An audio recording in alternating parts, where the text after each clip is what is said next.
MBC 뉴스 홍익표입니다.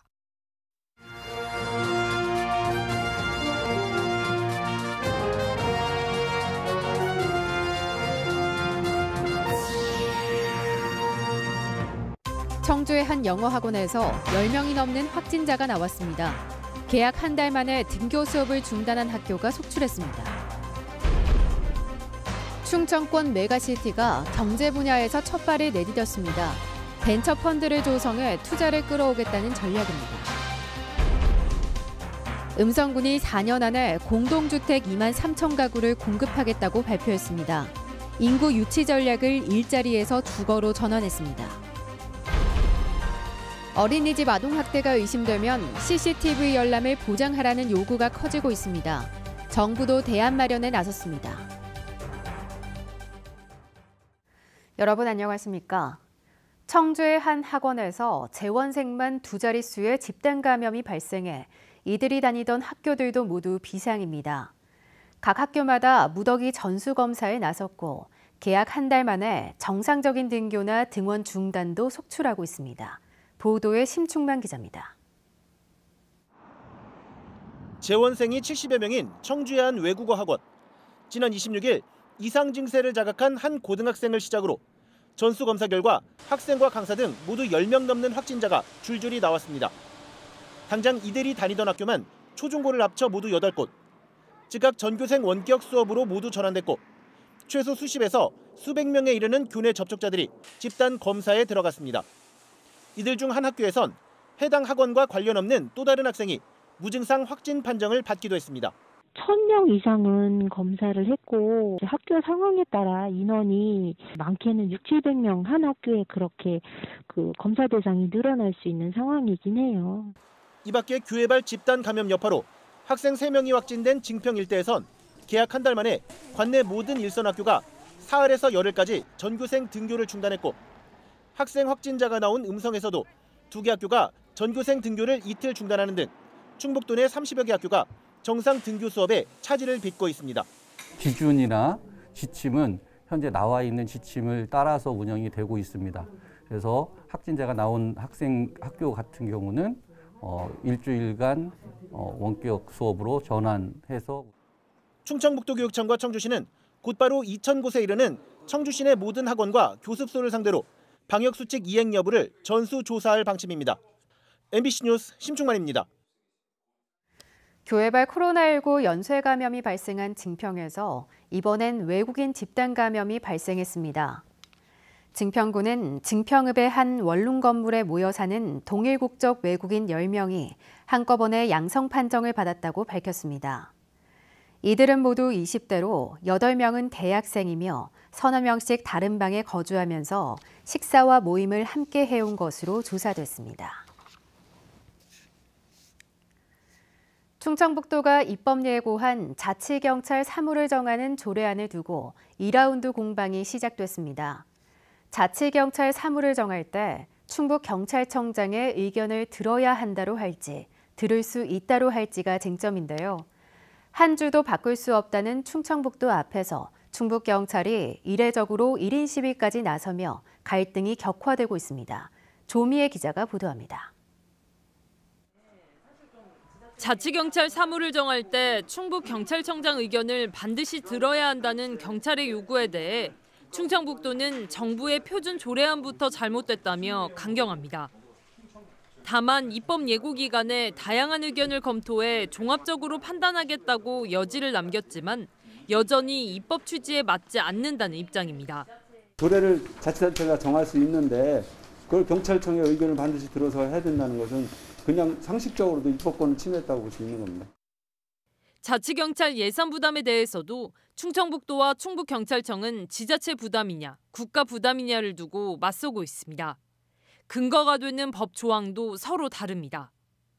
충북경찰 직장협의회가 도가 경찰을 자치노비로 삼으려는 거 아니냐며 이례적으로 충북도청 앞에서 1인 시위를 시작했습니다.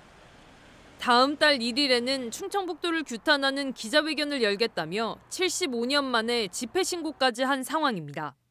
그들의 의견을 듣지 않을 경우에는 저희들 업무가 현재보다 엄청나게 늘어날 거로 생각이 들거든요. 피해는 결국은 주민들한테 돌아갈 거라고 생각을 합니다.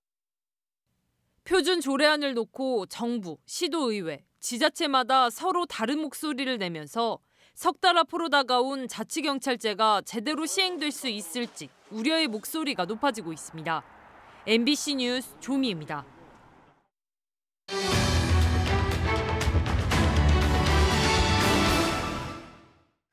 어린이집 교사가 만 2살이 갓 지난 아이 2명을 학대한 혐의로 재판에 넘겨졌습니다. 부모로선 내 아이가 무슨 일을 당했는지 알고 싶은 게 당연한데 아이가 학대받은 사실을 알고도 1년 6개월이 다 되도록 CCTV도 제대로 보지 못하고 있습니다. 어찌 된 일일까요? 김영애 기자가 그 부모들을 만나봤습니다. 선생님이 아이가 든 크레파스를 강제로 뺐습니다. 곧이어 종이까지 가져가 버린 선생님. 선생님은 이 아이에게만 음식을 덜 주고 등을 눌러 강제로 쓰러뜨리기도 했습니다. 환절기지만 물티슈 한 장으로 여러 명의 얼굴을 닦아주는 모습도 보입니다. 피해 아동 부모들이 겨우 구한 어린이집 CCTV 영상 일부를 복원한 겁니다.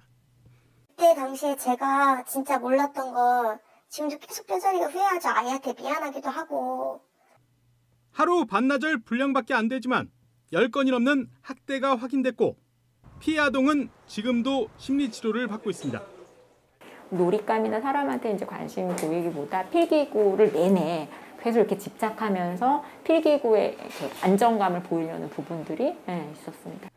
부모들에게는 아무런 통보 없이 어린이집 원장이 학대 교사를 고소하면서 수사가 시작됐고 추가 피해자와 최소한 8일 동안 학대가 이뤄졌다는 사실도 새롭게 확인됐습니다.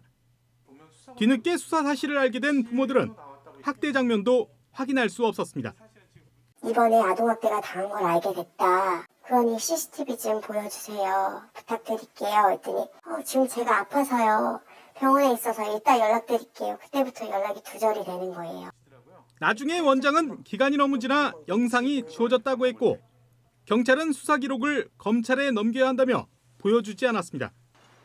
검찰 역시 사생활 침해와 피고인의 재판 방어권 등을 이유로 정보 공개를 거부했습니다. 피해를 받은 당사자가 볼 수 없다는 게 너무 답답한 거죠. 이 방법 저 방법을 써도 안 되니까 답답한 거죠. 결국 교사는 재판에 넘겨졌지만 피해 아동 부모는 기소 내용이 불충분하다며 CCTV 영상 열람 요청과 함께 해당 교사를 아동학대 혐의로 또다시 고소했습니다. 저희 아이가 무슨 일을 당했는지 어떤 일이 있었는지 그걸 확실하게 다 보고 싶은 거죠. CCTV를 받아서라도 거기 안에 있는 것만이라도 받고 싶은 거예요, 저는. MBC 뉴스 김영일입니다. 그런데 이상한 부분이 있습니다. 분명히 학대는 아이들이 당했는데 왜 피해자들이 CCTV를 볼 수 없을까요? 뒤늦게 정부에서도 원본 영상을 쉽게 확인할 수 있도록 규정을 손보기로 했지만 여전히 제한적입니다. 이어서 신미희 기자입니다. 학대가 의심되는 상황이라도 또 피해 부모라도 CCTV를 열람하기는 쉽지가 않습니다. 답답하지만 지금도 빈번한 일입니다. 수십 건의 학대 정황이 확인되더라도 어린이집이 이런저런 이유로 미루면 아이를 맡긴 부모로선 어쩔 수 없습니다. 왜 CCTV가 있는지를 모르겠어요. CCTV를 보러 가게 된 것도 그러니까 저희가 보고 싶은 장면을 보려고 맨 처음에 보여주신 게 아니고 자기가 보라고 하는 그 시간과 날짜를 요거 보시라고 보여주시려고 하시더라고요. 영유아 보육법상 학대가 의심되면 CCTV 열람을 요청할 수 있지만 영상을 보기는 쉽지 않습니다. 사생활 침해를 최소화해야 한다는 조항 때문입니다. 아이들이 이렇게 노는 모습, 수업하는 모습을 보는 건데 그 모습을 본다고 해서 부모가 그 아이에 대한 개인정보를 어떻게 알아낼 수가 있겠습니까? 이건 말도 안 되거든요. 수사기관으로 넘어간 영상은 더 힘듭니다. 경찰 수사 지침에는 원칙적으로 수사 자료인 CCTV는 열람할 수 없기 때문입니다. 검찰 역시 사생활이 침해될 수 있다는 이유로 CCTV 공개를 거부하고 있습니다. 아동학대 피해 부모가 정보 공개를 청구해도 잘 받아들여지지 않습니다. 다른 사람이 나오는 영상은 마음대로 볼 수 없다는 이유로 거액을 들여 모자이크 작업도 해야 합니다. 수사기관에서 법에 허용한 테두리 범위 내에서 고려할 수 있는 범위가 있거든요. 이게 개인정보보호법이나 뭐 또 다른 관련 법령에서. 그래서 그거를 법 집행기관에서 먼저 숙고하고 고민을 해서. 논란이 계속되자 정부도 학대와 관련해서는 보호자가 CCTV 원본 영상을 쉽게 확인할 수 있도록 명확한 지침을 만들기로 했습니다. 학대를 의심하는 부모가 어린이집 CCTV 영상을 요청하면 어린이집은 반드시 응하도록 했습니다. 현장에서 직접 확인하는 것은 명확히 가능하다라는 것으로 명확히 가이드라인을 박아놓으면은 이제 더 이상 이제 이 관련된 분쟁은 좀 줄어들지 않을까 생각하고 있습니다. 하지만 어디까지나 어린이집에 국한된 상황, 정확한 정부 지침이 마련되더라도 현장에서 혼란은 불가피할 전망입니다. MBC 뉴스 신미입니다. 충청권 메가시티가 경제 분야부터 첫 발을 내딛고 있습니다. 충청권의 투자 기반을 강화하는 1,300억 원 규모의 벤처펀드가 조성되는데요. 충청권에 본사를 둔 공기업이 참여해 물산업 투자도 이루어집니다. 보도에 신병관 기자입니다. 충청권 4개 시도가 지역 뉴딜 벤처펀드를 조성하기로 협약을 체결했습니다. 벤처 투자가 수도권에 집중되고 있는 상황에서 각 시도별 대응에는 한계가 있다고 보고 충청권 전체로 파이를 키워 투자를 끌어오겠다는 전략입니다. 2차 전지가치, 충북이 생산, 대전이 연구를 맡고 있는 산업 등이 특히 경쟁력을 가질 것으로 기대되고 있습니다. 충청권의 4개 시도가 각자 도생하지 않고 서로 상생을 해나간다. 그리고 서로 협력해 나간다. 이런 측면에서 메가시티가 매우 중요하고. 펀드는 1,300억 원 규모로 충청권 4개 시도가 150억 원을 조달하고 정부와 민간이 850억 원, 대전에 본사를 둔 수자원공사가 300억 원을 출자한다는 계획입니다. 수자원 공사의 출자로 물산업에 대한 투자가 강화됩니다. 최근 물산업의 부가가치가 부각되면서 충청북도도 관련 산업 육성을 검토하고 있습니다. 2개의 댐이 있기 때문에 어쨌든 물 산업 관련해서는 많이 앞으로 전망이 있다고 봅니다. 이 밖에도 충청권 내 산업 연관성이 높아지면 광역철도망이 필요해지고 중부권 거점공항으로 청주공항도 시설 확충의 명분을 갖게 됩니다. 충청권 메가시티가 가시적인 청사진을 하나하나 그려내고 있습니다. 이번에 조성된 벤처펀드가 충청권 산업 생태계를 묶어 경쟁력을 높이는 초석이 될지 메가시티 추진 동력에도 적지 않은 영향을 줄 것으로 보입니다. MBC 뉴스 신병관입니다. 기업은 많은데 인구는 줄고 있는 음성군이 공영 도시개발 등을 통해 2025년까지 공동주택 2만 3천 세대를 공급하겠다고 발표했습니다. 하지만 민간 분양이 상당수여서 시장 상황에 따라 변수는 남아 있습니다. 허지희 기자가 보도합니다. 경기도와 인접한 음성 대소에 추진 중인 음성 성본산업단지. 올해 말 준공을 앞두고 47개 업체의 산업단지 분양이 모두 마무리된 가운데 6개 공동주택 필지 분양도 완료됐습니다. 초등학교 이전이 거의 확정된 가운데 올해부터 시작될 민간 분양 규모는 5,500여 세대. 단일 산단 내에선 최대 규모로 음성에선 현재 조성 중인 산업단지 7곳에서도 8,000세대 이상 공급이 계획돼 있습니다. 대소면 삼정지구에선 공영 도시개발도 시작됐습니다.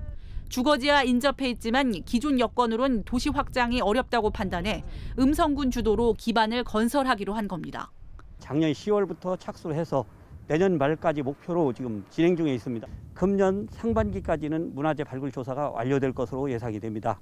삼성과 감곡 역세권 공영 개발을 비롯해 혁신도시와 인접한 맹동 본성지구에서도 민자로 도시 개발이 추진되고 산업단지 예정지가 공동주택 촉진지구로 변경되는 등 2025년까지 예정된 공급 규모는 2만 3천 세대에 이릅니다. 음성군이 대대적인 계획에 나선 건 기업은 늘어나는데 인구는 매년 1,000명씩 감소하고 있기 때문. 특히 혁신도시 주택 용지의 진천 쏠림으로 최근 4년간 음성에서 진천으로 빠져나간 인구만 7,000명이 넘는 것으로 파악했습니다.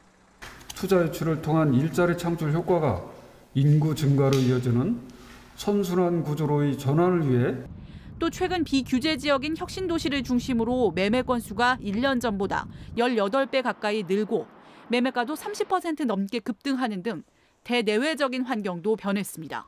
다만 18,000세대는 민간 주도 분양인 만큼 급변하는 시장 상황이 변수입니다. 올해 같은 경우에는 선분양에 관심을 갖고 있는 사업자가 있는 걸로 이렇게 전해를 들었습니다. 저희는 충분히 가능성이 있다라고 이렇게 생각을 하고 있습니다. 늘상 일자리가 먼저였던 인구 늘리기 전략, 이젠 주거 중심으로 바뀌고 있습니다. MBC 뉴스 허지입니다. 중국과 몽골 사막에서 발원한 모래먼지가 북서풍을 타고 유입되면서 충북에도 10년 만에 황사 경보가 내려졌습니다. 충북의 미세먼지 1시간 평균 농도는 오늘 오전 9시 기준 서청주 975, 추풍령이 716 마이크로그램까지 치솟았다. 지금은 500 마이크로그램 이하로 떨어진 상태입니다. 청주 기상지청은 내일도 약한 황사가 이어질 가능성이 있다며 건강관리에 주의해 줄 것을 당부했습니다. 내부 정보를 이용한 공직자 등의 부동산 투기 논란과 관련해 충북 도의원들도 충청북도 특별조사단의 전수조사에 참여하기로 결정했습니다. 충북도의회는 도의원 31명 전원이 배우자와 직계 좀비속을 포함한 조사에 동의했다며 이번 주 안에 개인정보 수집 동의서를 제출받아 충청북도 감사관실에 제출할 예정이라고 밝혔습니다. 기초의회에서는 진천군 의회에 이어 옥천군 의회도 의원 전원이 공직자 부동산 투기 전수조사에 자발적으로 참여하기로 했습니다. 다음 달 1일 청주와 제주를 오가는 정기 항공편 취항을 예고했던 에어로케이가 취항을 2주 연기했습니다. 에어로케이는 이달 진행한 부정기편 사전 운항 결과 홍보 부족으로 인한 낮은 탑승률과 불편한 항공권 예매 방식 등 개선점이 확인됨에 따라 보완을 위해 취항을 미루기로 결정했다고 밝혔습니다. 뉴스를 마칩니다. 고맙습니다. 노고를 기리는 이른바 덕분에 챌린지가 한창